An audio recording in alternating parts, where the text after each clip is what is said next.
How's it going, guys? In this video we're going to go over problems that are phrased just like this one. To react blank number of moles of element A, how many moles of element B would you need? These typically start off with the phrase, consider this reaction,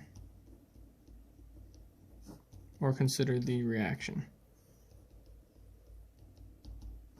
And we're going to do kind of just one single problem that's a little bit challenging, probably harder than most of them that you would see, and that way these techniques can be applied to kind of easier ones as you go, and hopefully it should help you be well prepared for a difficult one.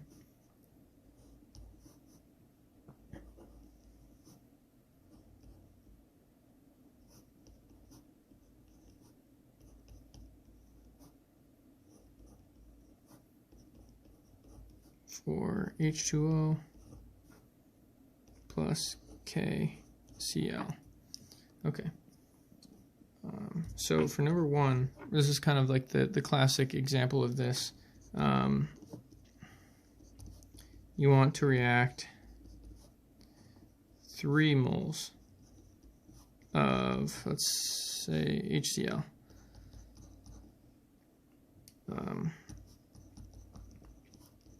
How many moles of FeCl2 would you need? Okay, so we have, these are kind of the blanks that would fill in this question here. It's pretty straightforward once you understand the concept. So we're starting with 3 moles, so we'll go with our given. 3 moles of HCl. And then we're going to multiply this by a mole fraction. We're trying to get, these are the two compounds that are referenced in the problem type. And it looks like these are both reactants here. So we're going to just compare the mole fractions. We have 3 moles here of HCl. Now we're going to compare, if moles of HCl is on the top, what do we want on the bottom?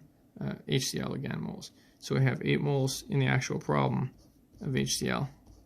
And what are we looking for? FeCl2. FeCl2, we have 5 moles FeCl2. And that's basically it. We're just going to do that division out. So 3 times 5 divided by 8. We're going to end up with 1.875 moles of FeCl2. So what did we just find there? We just found in this type of problem, for us to react 3 moles of HCl, we need 1.875 moles of FeCl2 in order to do that. So here's another type of problem. You react, we'll say 12.2 grams of potassium permanganate.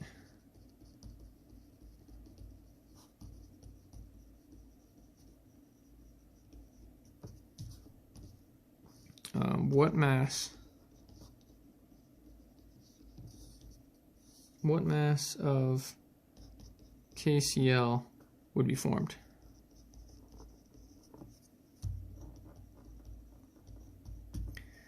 It's kind of like a different way of doing this type of problem. It's going to be a little bit longer, but I don't think it's any more, it's maybe slightly more difficult. Again, we'll just start off with what we have, 12.2 grams of the KMnO4.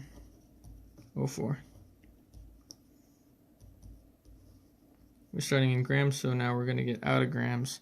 The molar mass of that compound I've previously calculated to be 158.04.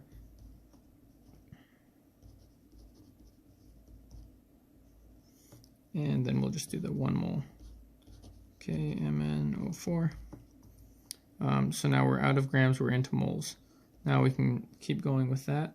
We'll just do the molar fraction. We have KCl 1 mole here, and we have for the KMnO4 we have 1 mole. So it's going to be a 1 mole to 1 mole.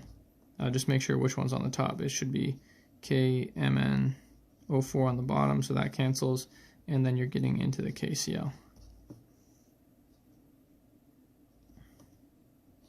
Now we can keep going with the KCl. 1 mole of KCl is equal to 74.55 grams of KCl. And what do we get? So we're multiplying across 12.2 times 1 times 1 times 74.55 divided by 158.04 equals 5.75 grams of KCl. Okay, so what do we get there? What does that actually mean?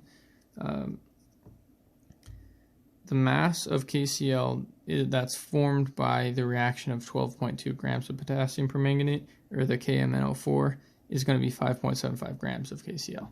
So hopefully this helps someone. Yeah, these problems aren't too tricky if you can logically think through them. But good luck.